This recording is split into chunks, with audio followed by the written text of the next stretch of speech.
welcome to another edition of Synoptic Gospels online with Life Pacific University. I'm your professor, Ryan Litton. Today we're going to be talking about how to study a narrative. And this is going to be somewhat common sense, and it may repeat some of what you've experienced in literature classes in the past, but this is good review. Oftentimes when people preach narrative, they don't actually preach narrative as narrative. They just sort of pick out parts of it that they like and then talk about it rather than trying to do justice to what the author intended.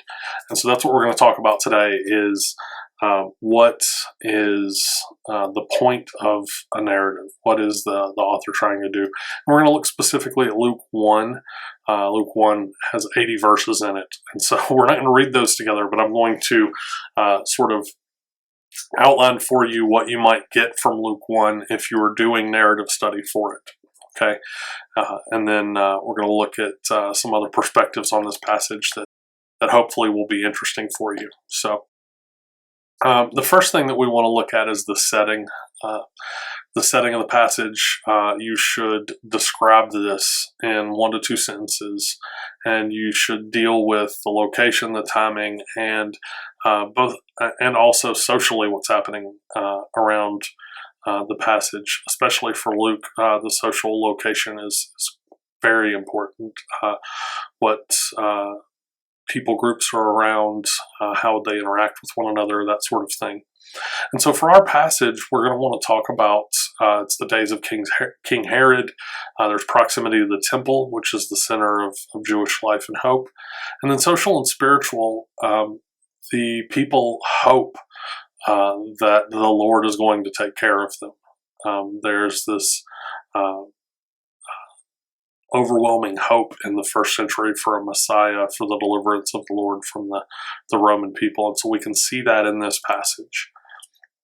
And so this is setting. Now, for some passages, you may go a little bit longer on physical, you may go a little bit longer on social or spiritual, but this is setting. We're trying to set the stage. We're trying to say this is what's happening here. Imagine that the passage itself is a play, and you need to introduce it to an audience. You need to give them just a brief, here's what's happening, here's what you need to know. Or imagine it's a TV show and one of your friends is starting to watch it, and they're coming in a season late, and you need to catch them up, right?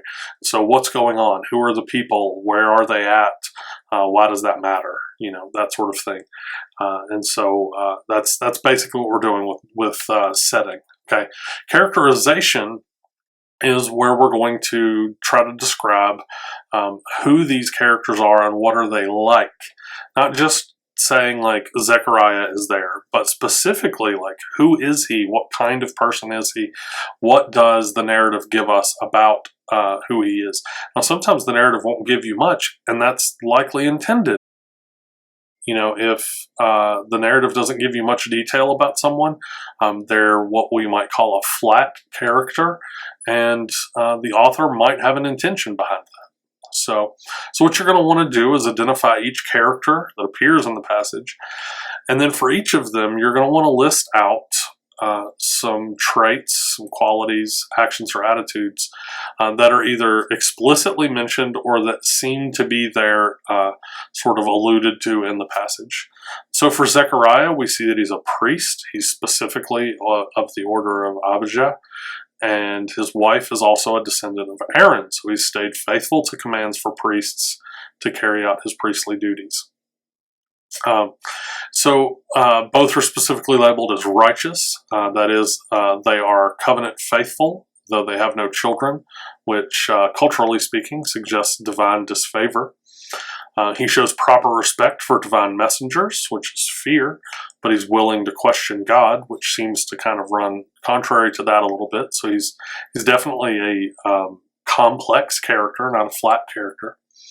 And then we want to look at plot, and plot is what is happening, what's going on here.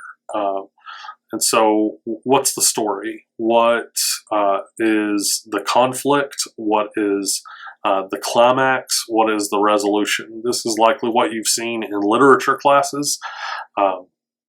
that you have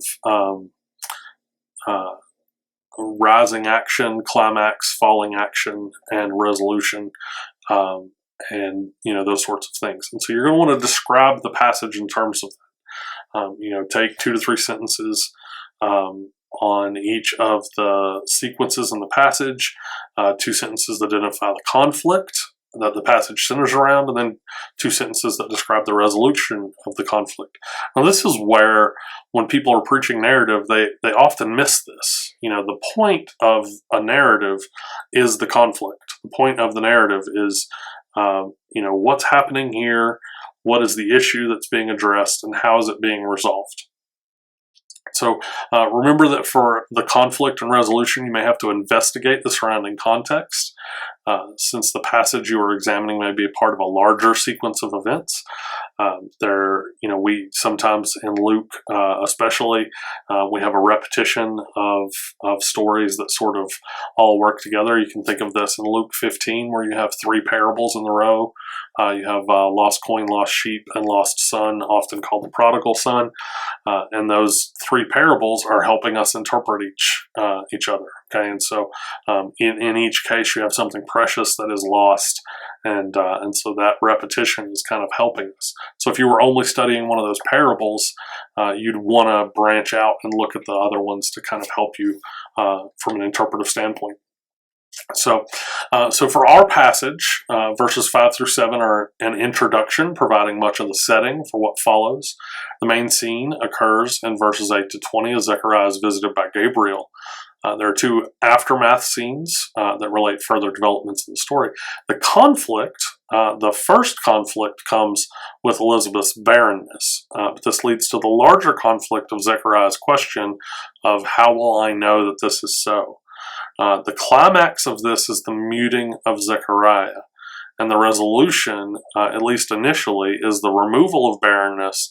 The cycle isn't completely resolved until the naming of John and Zechariah's speech. Okay, so these are the things that you're going to want to do when you're studying a narrative. I know that this is really quick and really, really simple. This hopefully will indicate to you how much time and effort you should spend on your narrative study. I'm not asking you to write me 15 pages on a narrative, right? I'm asking you to just cover these main things: the setting, the characterization, and the plot.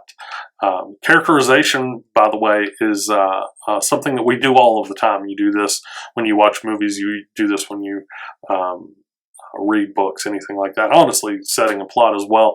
But characterization, especially if you've ever had the experience of watching a movie and thinking, that person wouldn't do that, right? That seems out of character for them. That's characterization.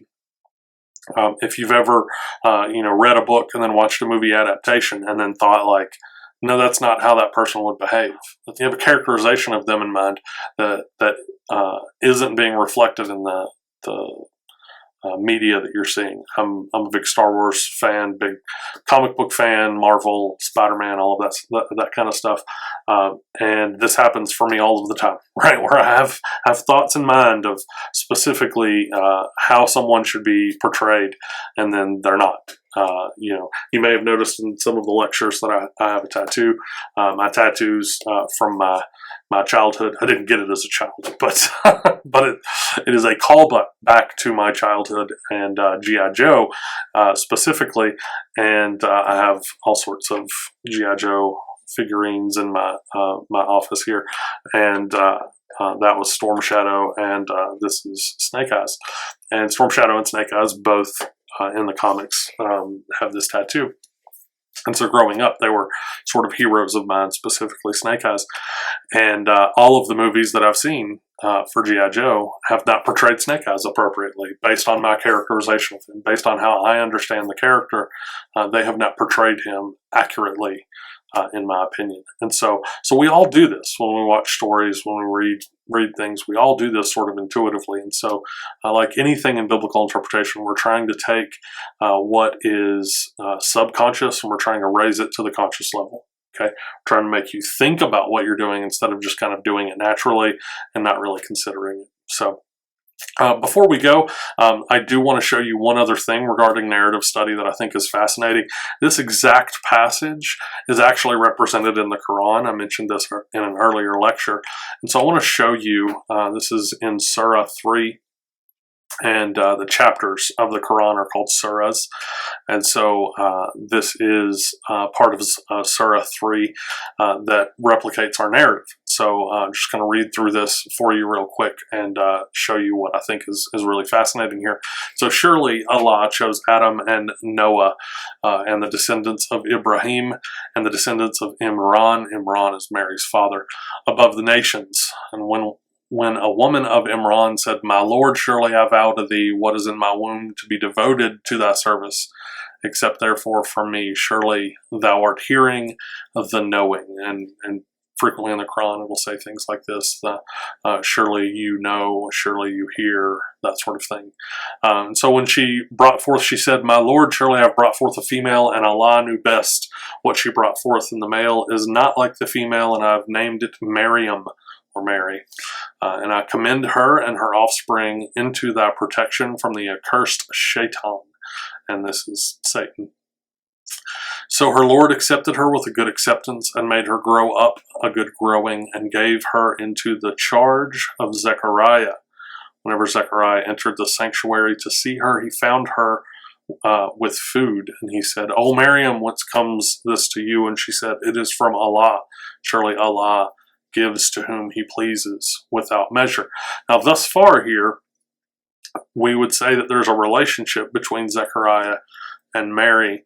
It's not clear thus far in this narrative what that relationship is like, what the nature of that relationship is, but it does say that that she's given into the charge of Zechariah. So that's interesting. Okay.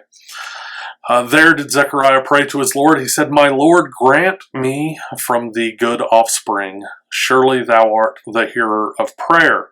And the angels called to him as he stood praying in the sanctuary, "That Allah give you good news of Yahya," John the Baptizer, "verifying a word from Allah, an honorable and chaste, and a prophet from among the good ones. He said, 'My Lord, when shall there be a son born to me? And old age has already come upon me, and my wife is barren.' He said, 'Even thus does Allah what he pleases.' He said, 'My Lord, appoint a sign for me.' Said he, 'Your sign is that you should not speak to men for 3 days except by signs, and remember your Lord much, and glorify him in the evening and in the morning.'" And so we have an expansion on Zechariah here, that he doesn't have children yet, but we don't have much of an expansion on Mary, and we don't have Zechariah's wife named. Okay? "And when the angel said, 'O Maryam, surely Allah has chosen you and purified you and chosen you above the women of the world. O Maryam, keep to obedience to your Lord and humble yourself and bow down with those who bow.' And the angel said, 'O Maryam, sure Allah gives you good news with a word from him of one whose name is the Messiah, Isa,'" which is what Muslims call Jesus, "son of Maryam, worthy of regard in this world and the hereafter, and of those who are made near to Allah. And he shall speak to the people when in the cradle and when of old age, and he shall be one of the good ones." So notice here, we have a relationship between Zechariah and Mary. Zechariah asks for children, and he's spoken to by an angel, and then directly after, Mary is spoken to by an angel. If you do not know the biblical context here, this narrative makes it sound suspiciously as though Zechariah and Mary are married. And in fact, when I've taught on the Quran at a public university here nearby, Radford University, whenever I have students read this passage, I ask them, what's the relationship between Mary and Zechariah? And almost all of them say, well, obviously they're both spoken to by angels about offspring, so they're married, right? Directly, right? One after the other. And so this seems to be that they're married, right? And so this is one of those fascinating instances where the Quran sort of assumes that you know that the biblical context behind it, rather than giving you that context itself. And so to juxtapose this narrative against the biblical narrative is being very explicit, comparatively speaking. The Quran is assuming that you know a whole lot here. Okay, so it's just a fascinating little point here. Also, it's interesting to note that it says that Jesus is going to speak from the cradle. So that's interesting. Also, it's worth noting here as well. If we continue on in Surah 3, it says, "And Allah will make him a messenger to the children of Israel, that I have come to you with a sign from your Lord that I determined for you out of dust, like the form of a bird. Then I breathe into it, and it becomes a bird with Allah's permission." And you can cross-reference this with Surah 3:49 and then Surah 5:109 to 110. And then also there's something called the Childhood of the Savior, also sometimes called the Infancy Gospel of Thomas 1:1 to 4, which are an early Christian document, but not considered canonical for a lot of reasons. And it seems like the Qur'an here is getting this story from the Infancy Gospel of Thomas. If you're interested in this sort of thing, by the way, there's a guy named Gabriel Said Reynolds who teaches at Notre Dame, who's done a lot of really wonderful work on the Qur'an and its biblical subtext. And he's just got a lot of really great stuff out there if you're interested in it. So, and then goes on to talk about how he's going to, raise the dead and cure people and stuff like that. So anyway, this gives you an idea of a narrative that parallels our narrative. This isn't quite a synoptic narrative, right? But it does give you an idea of how this narrative is told in the ancient world from people outside of Scripture, outside of the New Testament, to give you an idea of how they're going to characterize versus how the New Testament's going to characterize. And it's just fascinating to see how much information they give versus how much information is given in the New Testament. Luke especially is giving us so much verifiable information, whereas the Quran here is just assuming that we know so much. And so it's just a fascinating way to look at both of those. Anyway, setting, characterization, and plot, these are the things that you need to deal with when you're doing narrative study. Some of your future worksheets will ask you to do narrative study. You will have specific questions for that narrative study in those worksheets, but please do refer to this video moving forward when you do that. Okay? Looking forward to seeing your work, and I will talk to you soon.